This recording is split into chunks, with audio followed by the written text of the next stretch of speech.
तो गाइस आज हम एक्सप्लेन करने वाले हैं reborn as the great immortal के एपिसोड नंबर 3 को। तो चलिए शुरू करते हैं।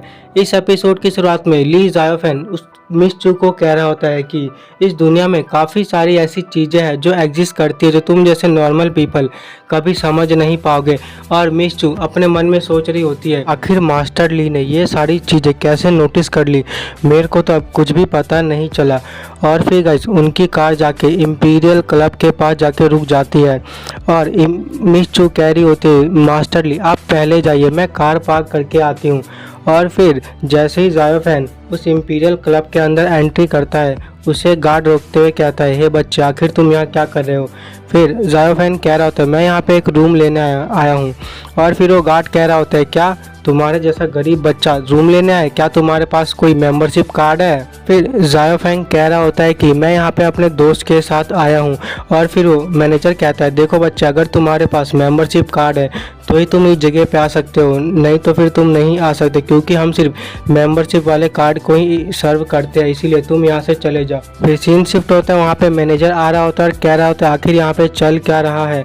और फिर दूसरा गार्ड कह रहा होता है कि डायरेक्टर वांग ये लड़का इस जगह पे रहना चाहता है। फिर डायरेक्टर वांग जायोफेन की ओर देखता है और कहता है ये तो दिखने में बहुत ही गरीब लग रहा है, क्या ये बच्चा यहाँ पे भीख मांगने आया है।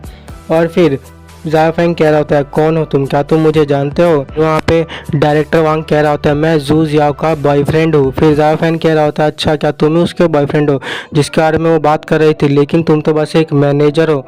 डायरेक्टर वांग कह रहा होता है बच्चे क्या तुम्हें पता है ये कौन सी जगह है, ये इस जगह पर सिर्फ यांजू के हाई क्लास के लोग ही आते हैं, तुम जैसा बच्चा इस जगह पे आने के वर्दी नहीं है, इसीलिए तुम यहाँ से चले जाओ। जायोफेन कह रहा होता है मैंने कहा मैं यहाँ पे अपने दोस्त के साथ आया हूँ, वो अभी कार पार्क करके बस आ रही होगी, तुम बस थोड़ा इंतज़ार करो। और फिर गाइस जायोफेन की गर्लफ्रेंड उसे वहाँ पे देख लेती है और कहती है क्या ली जायोफेन आखिर ये यहाँ पे क्या कर रहा है।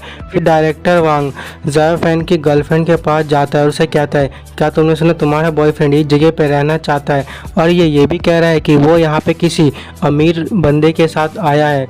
और फिर जायोफेन की गर्लफ्रेंड उसे कहती है ली जायोफेन आखिर तुम यहाँ पर क्या कर रहे हो, क्या तुम्हें पता है कि तुम्हारी वजह से मुझे कितनी एम्बैरेसमेंट का सामना करना पड़ रहा है, तुम मेरी अटेंशन पाने के लिए तुम मेरे पीछे पीछे इस जगह पे भाग के चले, तुम्हें तो खुद पे शर्म आनी चाहिए। फिर ली जायोफेन कह रहा होता है कि वो डियाओ सुआंग तुमने कहा कि मैं एक लालची किस्म का आदमी हूँ, तो फिर तुम मुझे ये बताओ कि तुम्हारा और यांग सुओ का क्या। फिर उसकी गर्लफ्रेंड कहती है क्या मेरा और यांग सुओ में मुझे तुम इसके बारे में क्या बात कर रहे हो, हम दोनों कपल कभी नहीं बने हैं, तुम बस ये फालतू बकवास कर रहे हो। जायोफेन कह रहा होता है मैं तुम पे अपने शब्द फालतू में वेस्ट नहीं करना चाहता, आज चाहे कुछ भी हो जाए मैं इस जगह पे रुक के ही रहूँगा। और फिर उसकी गर्लफ्रेंड कहती है अच्छा अगर ऐसा ही है तो मैं भी देखती हूँ कि तुम इस जगह पे कैसे रुकोगे, क्या तुम्हारे पास इतनी क्वालिफिकेशन भी है कि तुम उस जगह पे रुक पाओ। फिर नेक्स्ट सीन में एंट्री होती है मिस सू की, वो आके कह रही होती है ऑफ कोर्स इनके पास इतनी क्वालिफिकेशन है कि वो इस जगह पे रुक पाए। और फिर जैसे ही दोनों गार्ड मिस चू को देखते हैं यानी कि सू को, वो पूरी तरह से हैरान हो जाते हैं और कहते हैं कि मिस सू आखिर आप यहाँ पे क्या कर रही हो। और मिस सू ने कहते हैं क्यों क्या मैं यहाँ पे आ नहीं सकती हूँ। गार्ड कह रहे तो नहीं मिस आप यहाँ पे आ सकती हो, बट फिर गाइस मिस चू वो जायोफेन की गर्लफ्रेंड को देखते हुए कह रही होती है मिस्टर ली मेरे एक इम्पॉर्टेंट गेस्ट है, आखिर किसकी इतनी हिम्मत हुई कि मेरे इम्पॉर्टेंट गेस्ट के साथ ऐसा बिहेव करने की, क्या तुम इस सिटी में रहना नहीं चाहते हो। और फिर उन दोनों गार्ड को कहते हैं तुम दोनों नी डाउन करो और तब तक एक दूसरे को स्लैप मारते रहो तब तक मिस्टर ली सेटिस्फाई ना हो जाए। फिर वो दोनों गार्ड कह रहे होते ठीक है मिस सू हम करते हैं, हम पे बस थोड़ी मर्सी दिखाइएगा। और फिर वो दोनों अपने एक दूसरे को चाटे मारते हुए कह रहे होते हम गधे हैं, हम अंधे हैं, हम बेवकूफ़ है कि हमने मास्टर ली जैसे एक बिग शॉट को ओफेंड कर दिया। और फिर जायोफेन की गर्लफ्रेंड अपने दोस्त से पूछ रही होती है आखिर ये लड़की कौन है, आखिर तुम्हारा बॉयफ्रेंड इस लड़की से डर क्यों रहा है।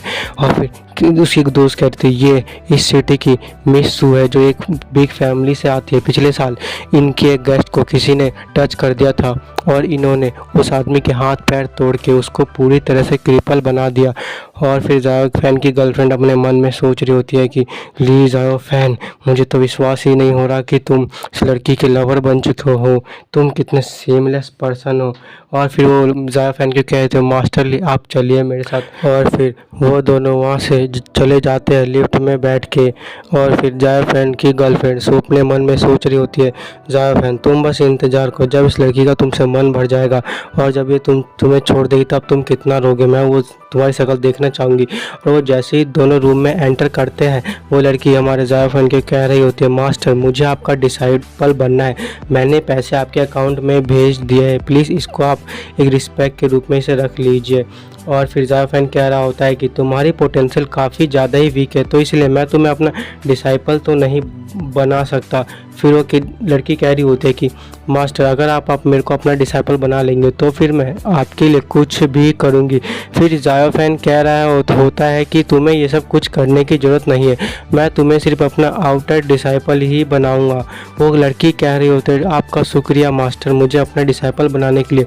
और जायफ फैन कहता है कि एक बात ध्यान रखना फ्यूचर में कि हम टाइजोन क्लैन के डिसेंडेंट हैं और हमारा क्लैन काफ़ी ज़्यादा स्ट्रांग हो। और फिर मिस सू अपने कपड़े पहनते हुए कह रही होती है मास्टर तो फिर मुझे ये बताइए कि आखिर हमारा क्लैन है कहाँ पे। फिर गाइस जायफ फैन कह रहा होता है कि वो इस जगह से काफ़ी ज़्यादा दूर है। और फिर वो खिड़की की ओर देख के कह रहा होता है कि एक दिन जब तुम काफ़ी ज़्यादा स्ट्रांग हो जाओगे तब फिर मैं तुम्हें उस जगह पे लेके जाऊंगा।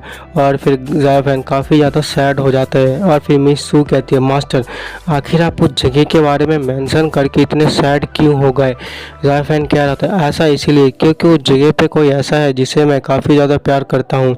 और फिर का सीन शिफ्ट होता है एक पास्ट का जहाँ पे हमें एक माउंटेन का सीन दिखाया जाता है जहाँ पे हमारा जायफ फैन बैठा होता है और उसके साथ एक लड़की होती है जिसका नाम जूजी। वो दोनों बैठ के कल्टीवेट कर रहे होते हैं। हमारा जायफ फैन उस लड़की से कह रहा होता है कि जूजी आखिर तुम इतना ज़्यादा स्ट्रांग क्यों बनना चाहते हो, तुम्हारी कल्टीवेशन बेस तो काफ़ी ज़्यादा स्ट्रांग है लेकिन बट फिर भी तुम अपनी लाइफ को रिस्क में डाल रही हो। फिर वो लड़की कह रही होती है कि ब्रदर मुझे आपके साथ रहना है इसलिए मैं काफ़ी ज़्यादा स्ट्रांग बन रही हूँ, एक दिन जब मैं इनफ स्ट्रांग हो जाऊंगी तब हम दोनों साथ में रहेंगे और इस यूनिवर्स के टॉप पे जाएंगे। फिर गाइस सीन शिफ्ट होता है प्रेजेंट का। जायफ फैन अपने मन में सोच रहा होता है कि जूजी मैं बस यही उम्मीद करता हूँ कि तुम ठीक होगी और तुम्हें कुछ नहीं हुआ होगा, एक दिन जब मैं इनफ स्ट्रांग हो जाऊँगा तब फिर मैं उस जगह पे आऊँगा और आके तुम्हें ढूंढूंगा। फिर मिस सू कहती है मास्टर कहीं मैंने आपको परेशान तो नहीं किया। जायफ फैन कह रहा था नहीं अब तुम यहाँ से जा सकती हो। और फिर गाइस मिस सू वहाँ से चली जाती है और जायफ फैन उस जेड पेंडेंट को अपने हाथ में लेके सोच रहा होता है कि अभी मेरी बॉडी में इतनी की कोई एनर्जी नहीं है जिससे कि मैं इसे एक्टिवेट कर पाऊँ। और फिर कहता है चलो छोड़ो इसके बारे में हम बाद में सोचते हैं। और फिर उस जेड पेंडेंट को अपने जेब में रख लेता है। और फिर गाइस वो दरवाज़ा खोल के जैसे ही बाहर जा रहा होता है वो गार्ड कह रहा होता है कि मिस्टर ली प्लीज़ हमें माफ़ कर दीजिए, हम गलत थे, प्लीज़ हमको माफ़ कर दीजिए, हमें दोबारा ऐसा कभी नहीं करेंगे। और फिर जायफ फैन उसके मुंह पे लात मारते हुए कह रहा होता है गेट आउट तू बास्टर्ड कहीं के। और फिर वो अपने मन में सोच रहा होता है कि पिछली लाइफ में इस आदमी ने यांग सुओ के कारण मुझे काफ़ी ज़्यादा ह्यूमिलेट किया और मेरे लिए काफ़ी ज़्यादा परेशानी ख़त्म की, लेकिन इस बार मैं इसे बिल्कुल चींटी की तरह मसल दूंगा। और फिर गाइस जैसे वो होटल के बाहर आता है और वो देखता है कि एक कार अचानक से उसके स्पीड से गुजरती है और जायफ फैन कह रहा होता है अबे क्या तू दारू पी के चला रहा है। और फिर जैसे उसका ध्यान जाता है कार के अंदर वो पूरी तरह से हैरान हो जाता है और देखता है कि वहाँ पे उसके अंदर तो मिस सू होती है। मिस सू कह रही होती है कि मास्टर प्लीज़ मुझे बचा लीजिए। और फिर गाइस वो कार एक जंगल में जाके चली जाती है। हमारा जायफ फैन उसके पीछे पीछे जा रहा होता है। कार के अंदर सीन शिफ्ट होता है। वो बंदा कह रहा होता है कि मिस सू आज मैं तुम्हारे साथ बहुत खेलूँगा, आज तुम मेरे से नहीं बचने वाली हो। मिस सू कह रहे होते तू कमीने मुझे छोड़ दे, मैं पुलिस को फ़ोन कर दूँगी नहीं तो। फिर वो लड़का कह रहा होता है कि क्या पुलिस को फ़ोन करूँगी, लेकिन मैंने तो तुम्हारा फ़ोन पहले ही तोड़ दिया, आखिर अब तुम पुलिस को कैसे फ़ोन करोगी। और फिर मिस सू कह रहे होते तू कमीने तूने मुझे ड्रग्स दे दिया, तू मुझे छोड़ दे नहीं तो फिर जब मेरे ग्रैंडपा को पता चलेगा तो वो तुझे नहीं छोड़ेंगे। और फिर उस कार की विंडो को खटखटाता है और फिर वो लड़का कह रहा होता है कि ये बच्चे क्या ये दिख नहीं रहा कि मैं अभी बिजी हूँ, तू यहाँ से चले जा, अगर तुझे मरना नहीं चाहता तो। और फिर हमारा मेन कैरेक्टर उससे गुस्से में कह रहा होता है कि तू कमीने कार से बाहर निकल। और फिर गाइस वो बंदा कार से बाहर निकलते हुए कह रहा होता है, डैम, तुझे देख के ऐसा लगता है कि तू मरना चाहता है।